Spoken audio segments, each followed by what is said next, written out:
Eu sei que estou em falta aqui com vocês, mas não foi por covardia, não. É que eu tive que descansar um pouquinho, procurar outros ares, aí estava fora de Porto Alegre, portanto estava fora também do ar aqui. Mas, enfim, é segunda-feira, dia 9 de janeiro, é no day after, o dia seguinte a esses incidentes de Brasília aí. Vou falar sobre isso aí, claro. Olha, eu estudei isso aí bastante durante todo o dia de ontem, acompanhei tudo, do começo ao fim, tudo. Não só acompanhei, como fiquei a cada instante passando as informações mais relevantes, inclusive comentando, selecionando, sistematizando, buscando sempre manter um equilíbrio da informação, mas, sobretudo, trabalhando com a verdade. Claro, sempre tendo um olho na história contemporânea. Mas antes de falar aqui com vocês a respeito disso aqui, eu queria recomendar esses 5 livros aqui. É bom ler um pouquinho sobre filosofia e sobre a história contemporânea recente do Brasil, porque esses 5 livros que eu vou mostrar para vocês aqui, eles possuem os fundamentos. Eu diria para vocês, eles explicam a origem de todo esse enfrentamento político que está acontecendo aqui no Brasil neste momento aí, em cima de uma crise política institucional, sim, grave, das mais graves que já aconteceu no Brasil até hoje. O Império na República. Vocês não vão encontrar nada semelhante na história do Brasil desde 1500 ao que aconteceu ontem, né? A invasão e ocupação das sedes dos 3 poderes da República: executivo, legislativo e judiciário. Olha, se esse pessoal tivesse permanecido ali, dava para comparar com a queda da Bastilha. Mas não aconteceu. Então, os livros que eu quero recomendar para vocês é desse professor gaúcho aqui, meu amigo, já morreu, cientista político, José Antônio Justo Tavares, Democracia Totalitária, que é o que nós estamos vivendo no Brasil. Democracia totalitária. E é contra isso que milhões de brasileiros estão há bastante tempo protestando nas ruas. Democracia Totalitária. Esse é um livro de filosofia. Foi meu professor, o Tavares, no primeiro ano de Direito, na Unicinos, quando eu ainda estava na Unicinos, no primeiro ano. Depois fui para a Universidade Federal do Rio Grande do Sul. O pouco que aprendi de Direito, aprendi na Unicinos, nesse primeiro ano. Depois, na Universidade Federal do Rio Grande do Sul, aprendi muito pouco. Eu até aprendo mais nas audiências, às quais eu compareço como réu aí. Olha, os outros são esse livro aqui também, ó, do Lúcio Vaz, que é outro gaúcho aqui, ó, Sanguessugas do Brasil. Esses são os caras que estão nos enfrentando aí, que nós queremos enfrentar e que estamos enfrentando. Sanguessugas do Brasil. Ameaças, desvios de dinheiro público, assassinatos, a história secreta de como políticos e empresários corruptos roubam o povo brasileiro. Roubavam. Pelo menos de maneira sistêmica, roubavam. Agora rouba também, mas não tem organização sistêmica. Pelo menos não foi reintroduzida ainda, né? Isso é típico, sobretudo, de governo de coalizão. Mas aqui, Lava Jato. Lava Jato. O ex-ministro do Supremo Tribunal Federal, Marco Aurélio Mello, hoje eu estou publicando no meu blog, polibobraga.com.br, uma entrevista que ele concedeu ao Globo. E ele diz que grande parte pelo que aconteceu ontem no Brasil e vem acontecendo aí, a culpa é do Supremo Tribunal Federal, do STF. Ele cita nominalmente o, o Sérgio Moro, que está sendo perseguido pelo Supremo, cita a Lava Jato, que está sendo destruída pelo Supremo, e tudo isso, segundo ele, para livrar a cara do Lula da Silva, que é o presidente agora do Brasil. Então, na Lava Jato. Dentro da Lava Jato, o episódio central é isso aqui, ó, Petrobras. Esse livro aqui é simplesmente sensacional. Eu recomendo a vocês. Roberta Paduan, Petrobras, uma história de orgulho e vergonha. Aliás, tem um documentário aí na Netflix, né? O Sistema. Vale a pena ver aqui. Mas esse livro aqui, ele são quase 500 páginas, consistente, prova cabal de torrabalheira que o PT e seus aliados, o Lula e seus aliados promoveram dentro da Petrobras, quase quebra a Petrobras. Tudo circunstanciado está aqui, ó. Tudo circunstanciado. Vale a pena ver.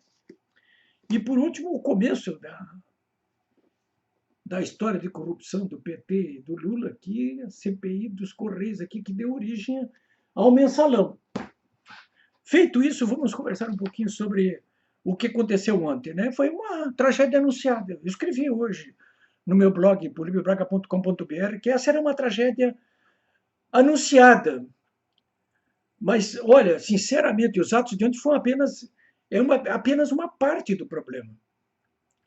Porque não há como conter a ira popular contra os governantes e o sistema, inclusive a ponta de lança dos atuais governantes e do sistema, a ponta de lança mais visível e que o serve impunemente. Eu estou falando aqui da imprensa tradicional, todos que não atendem o clamor popular por justiça.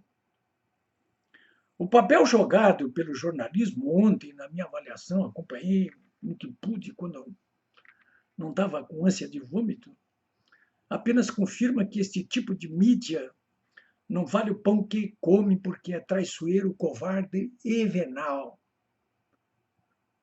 E está sumindo do mapa. Eu acompanhei tudo o que aconteceu ontem, minuto a minuto, né? Como já disse a vocês, estava descansando, mas eu sempre descanso trabalhando. Estou fazendo isso até agora, nesse momento que eu estou falando com vocês agora. Olha, e eu falei, né, no caso da imprensa, agora há pouco para vocês aqui, com destaque, porque se houvesse um mínimo de decência no chamado jornalismo investigativo, por exemplo, não dá para pedir isenção alguma dos órgãos oficiais de investigação, porque é impossível isso hoje no Brasil, né? Então, pelo menos sobraria o jornalismo investigativo, né? Porque, na verdade, é o seguinte, olha aqui, ó, o que ocorreu ontem nem precisa de investigação e análise, porque os atos, que, aliás, são inaceitáveis, né, esses atos de violência política, né, são inaceitáveis na quadra em que se coloca a conjuntura política brasileira do momento.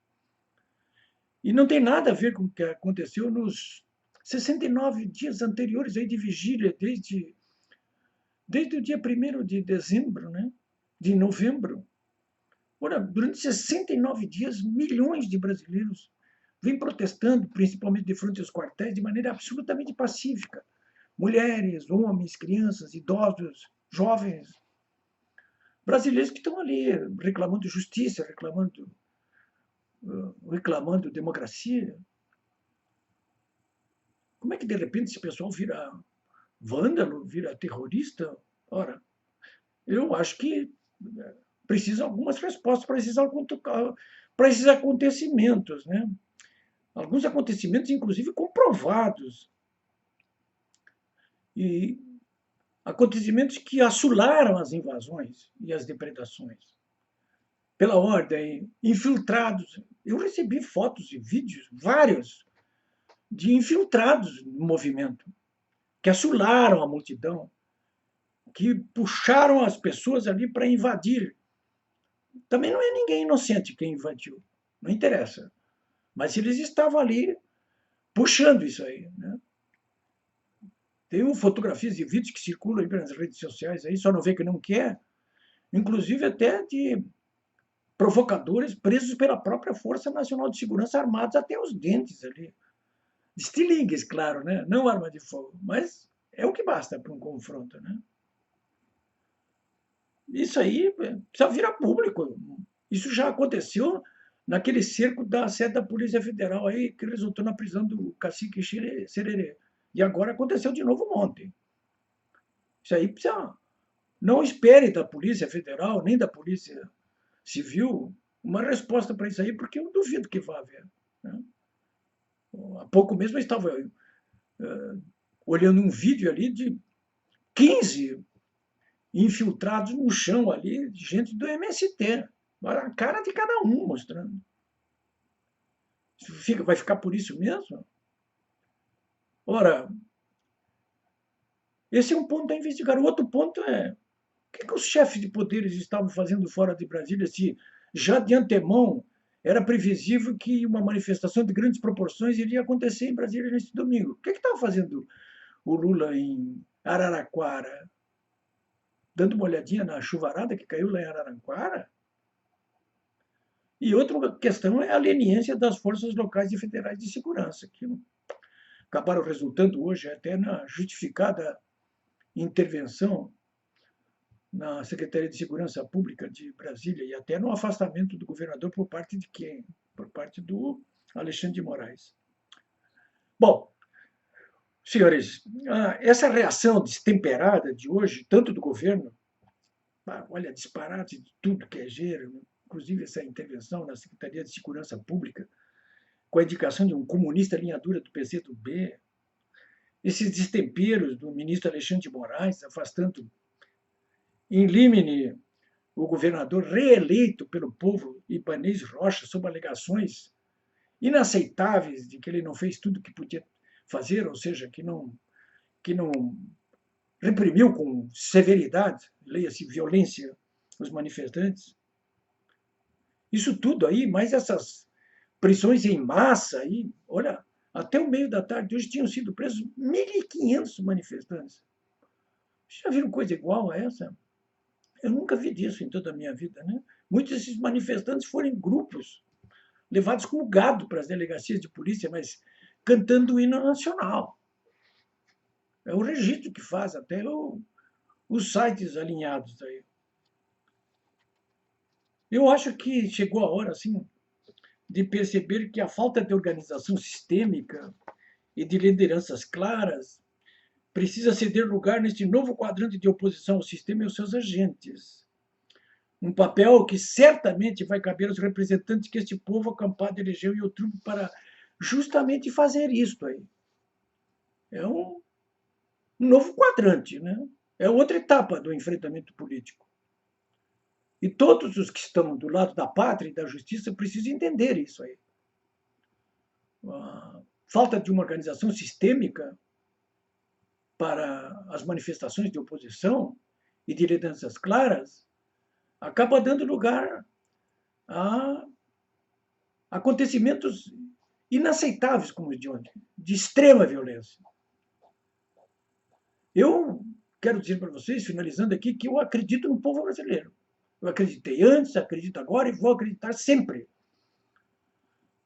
Há exatos 69 dias, milhões de heróicos patriotas brasileiros protestam em dezenas de cidades e de modo pacífico, pedindo ajuda, clamando para ajudar a repor nos seus devidos lugares a legalidade constitucional inviolada, cujo ponto mais alto, mais recente, foi a eleição não digerida de Lula da Silva. O Congresso e o Supremo nunca deram ouvidos aos brasileiros. Brasileiros constituídos de famílias inteiras, crianças, jovens, homens, mulheres, idosos. E com isso engrossaram o fermento da revolta, cujo ponto mais alto da ebulição aconteceu ontem em Brasília. Mesmo que tenham sido insuflados os atos de violência, conforme as fotografias e vídeos demonstram claramente. Provocadores, adredemente preparados para gerar o caos e, com isto, justificar a repressão oficial que já está em execução. É isso aí, senhores. Eu vou voltar todos os dias dessa semana para falar com vocês sobre este assunto aqui, principalmente sobre os desdobramentos dessa atual crise política e institucional. É a história em tempo real sendo vivida por vocês aí, por nós todos que estamos aqui.